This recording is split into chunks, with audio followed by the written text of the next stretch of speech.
hospitals, and then to tell them that after the pandemic's over, after you've done your job, we're going to subject you to opportunistic litigation.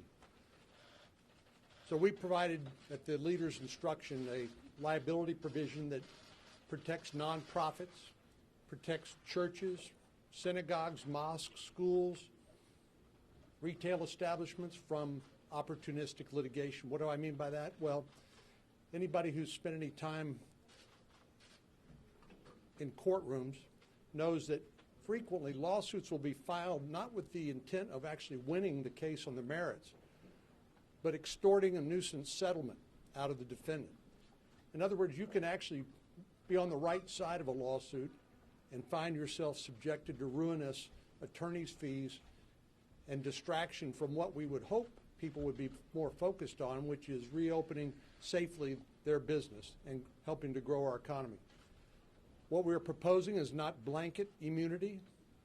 If somebody willfully or intentionally subjects people to harm, they will be held accountable in a court of law. But for people who, in good faith, follow the guidance of their state or local public health officials, they will have a safe harbor under this new federal law. This will be a temporary provision. It will expire in 2024. It's not our intention to subject American tort law to federal jurisdiction exclusively, but in this national emergency, during this pandemic and during the time when our economy needs to safely reopen, liability protections are important for everybody.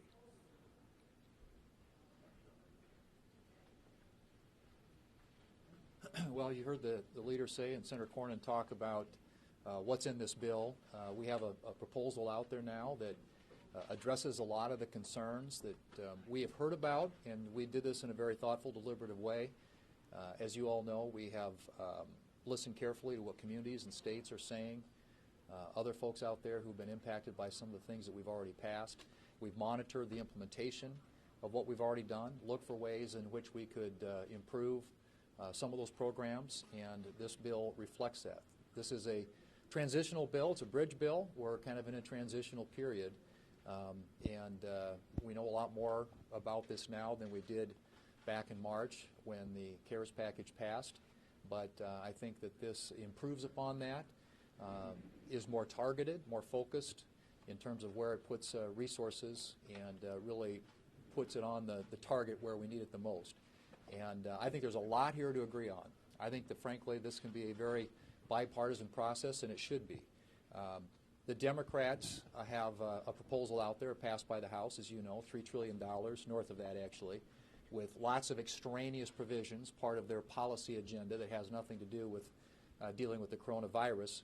What our bill does is it deals with schools, elementary, secondary, colleges and universities, make sure that we get our schools open in a safe way this fall. It deals with health care, continued funding for testing and for therapeutics and for vaccines and support for our healthcare infrastructure, for doctors and nurses and the people who are on the front lines. It deals with unemployment insurance in a way that doesn't disincentivize people to not work or to stay on unemployment and not get back to work, but provides that safety net for the people who need it out there.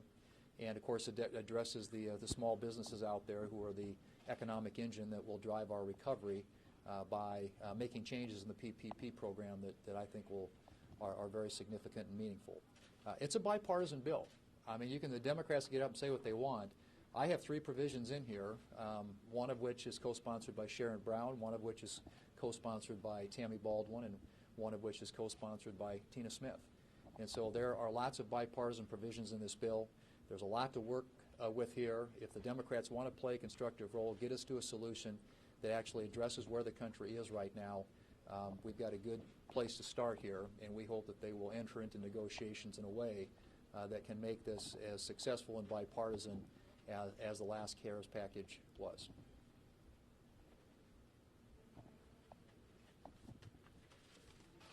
You have seen the headlines in the Washington Post. This is yesterday. Protests explode across the country. Police declare riots in Seattle, Portland.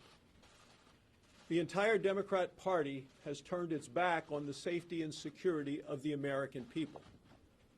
You can see the grisly results on television day in and day out.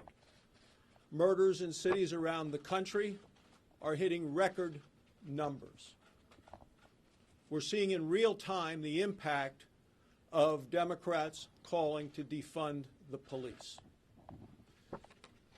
Some Democrats here on Capitol Hill call these peaceful protests. They are not. This is organized violence. It's destruction and intimidation. And whether it's Democrat mayors or Democrat city council members or Democrat governors, or Chuck Schumer or Nancy Pelosi or Joe Biden, who's the Democrat nominee for president, they have surrendered to the mob. They have surrendered to the criminals and the cold-blooded killers. They are refusing to stand up to the mob. What we see is they are tolerant of the burning and the looting and the killing. And Nancy Pelosi, Speaker of the House, when asked about criminal violence, gang violence, said, people will do what people will do. From top to bottom, the destruction and the death is laid at the feet of the Democrat Party, and each and every one of them deserves to be defeated for it in November. Well, this bill continues to focus in the fight against the virus. The fight for the economy can't really be successfully waged unless the fight against the virus is successful in testing, in treatment, in vaccines. We've got about $50 billion in this bill for those things. On the vaccine and treatment areas that we're looking at, and even testing, trying to develop a absolutely safe FDA-approved vaccine, for example, while we're making our best guess as what's going to get to that approval, and going ahead and producing vaccines so when you get approval, that vaccine will be available, and if it doesn't get approved, that vaccine will be destroyed. But the difference in having a vaccine in the middle of January and the middle of May is an incredible difference as we try to work forward. So we've got the money there, but we've also got language in this bill that requires Health and Human Services to quickly get about the business of determining the priority of treatments and vaccines, the priority of treatments, tests, and vaccines, determining what's the best way we can get that vaccine available when it is available. How do you get it distributed fairly and equitably around the country? I mentioned to the Chief of Staff again today in our meeting that by October 1, we need to know what that plan is. Even if we're not going to have a vaccine to distribute until January 1, there's no reason we don't know what the distribution plan is by October 1. And for that to be made, we also need to know what's the fair priority. So when the American people look at this great investment in these areas, they'll understand that they were treated, again, fairly and equitably in a way that produces the best results in the fairest way, and that's all in the requirements of this bill.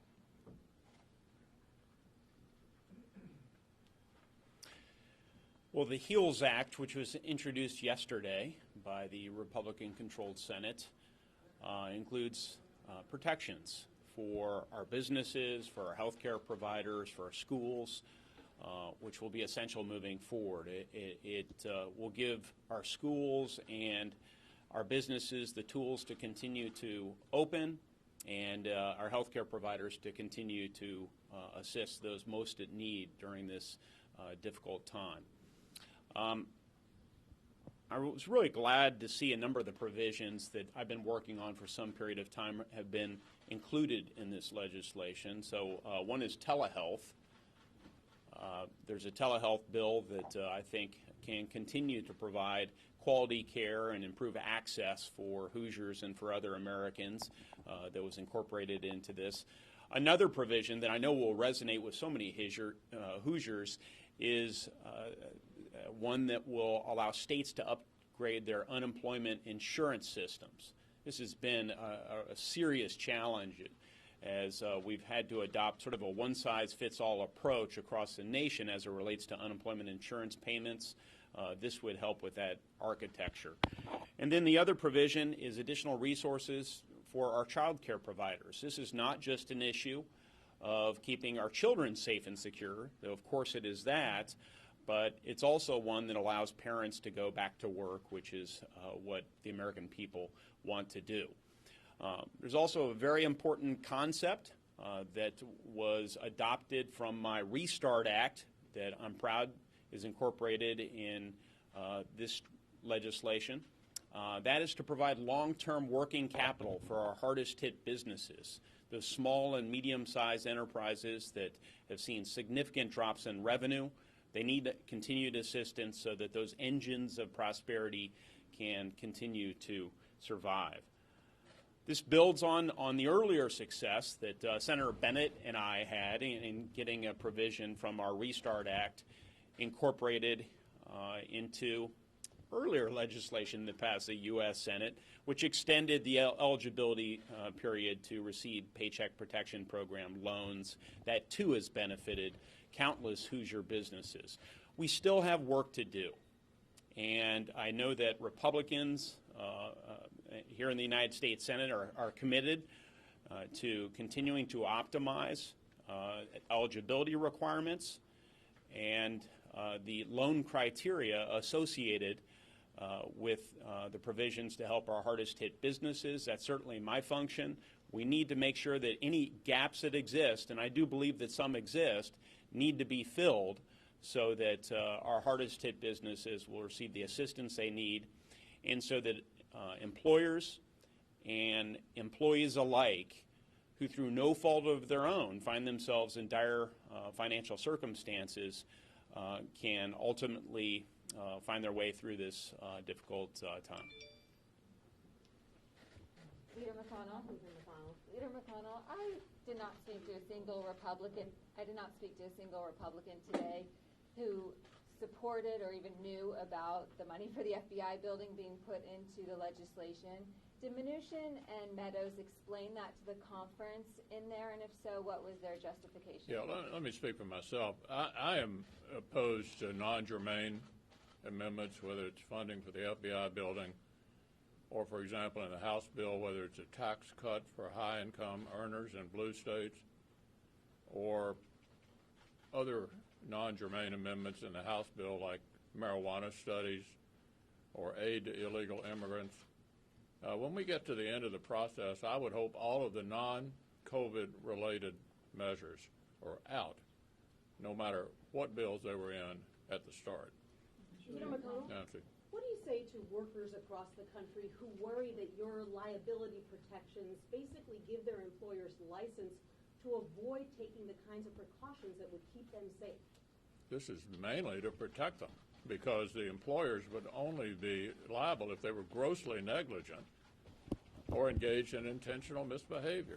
So that's essentially a mischaracterization of whose interests this liability protection provides for nurses, for doctors, for workers, for others. With this brand new disease, as Senator Cornyn pointed out, almost anybody could become liable for almost anything.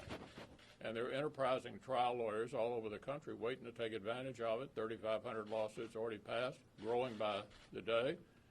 And so I think this is totally fair to everyone who is trying to deal with this unknown illness. John, do you want to add? The only thing I would say is that we incentivize businesses to follow the guidelines and guidance of state and local public health and other officials. And if they do in good faith, then they get the benefit of the safe harbor. If they don't, if they're reckless in the way they expose their customers or their employees or other people to this virus, then they will be accountable for that. But there are family members of essential workers who died who worry that they won't be able to get justice if your liability protections pass. What do you say to them? Well, that's just not true. we want to make sure that people can safely go back to work. We want to make sure that children can safely go back to school. And one of the disincentives for people to do that is the threat of litigation. Some businesses who've been hanging on by a thread and providing employment for hundreds of people may figure, I'm just going to throw in the towel. It's just not worth it. Because even though I may win the case, I'm going to be subjected to years of litigation and huge costs hiring lawyers to defend a case. And frankly, I do think this strikes the right balance. By the way, 30 states have passed similar legislation when it comes to the medical workers, including Governor Cuomo's state of New York, the state from the minority leader. So this is not a blue state, red state issue. This is a fairness issue. This is aligning incentives so that people want to protect their workforce and third parties, and I think help get our economy jump-started again. Leader McConnell. Let me just add one more point. There is no chance, there's zero chance America can get back to normal without the Cornyn liability protection. And no bill will be put on the Senate floor that does not include it. Leader McConnell. Would you consider keeping the Senate in session if Congress doesn't pass a bill by the end of next week, or is there a chance you go to August recess if there's no deal? There's no way to answer all those hypotheticals. The interaction with the Democrats has seriously begun, and we'll keep you posted. Leader McConnell, there appear to be some divisions in your conference over the HEALS Act and the bill. Lindsey Graham said if you could get half the conference, that'd be quite an accomplishment. How are you going to get your Republican colleagues to support this before even negotiating or getting with Democrats? Well, look, I think it's a statement of the obvious that I have members who are all over the lot on this. There are some members who think we've already done enough, other members who think we need to do more. This is a complicated problem.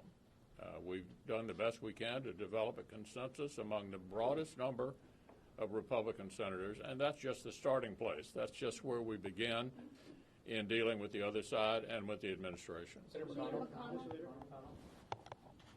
yeah. So the HEALS Act would cut unemployment benefits from $600 to $200 a week.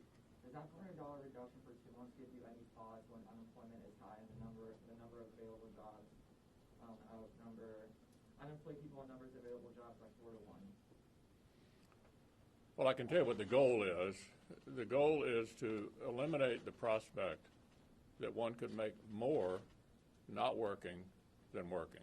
That's the goal of the proposal that we put forward.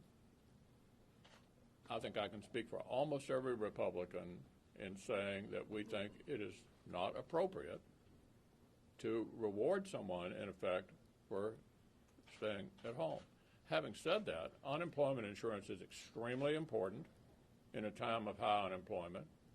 We're going to back the states up and try to make sure that we can get through this period of high unemployment without people losing their unemployment benefits. So we're trying to hit that sweet spot to continue unemployment insurance at an adequate level, but not in effect pay people to stay at home. That's the sweet spot that we're trying to hit. Thank you.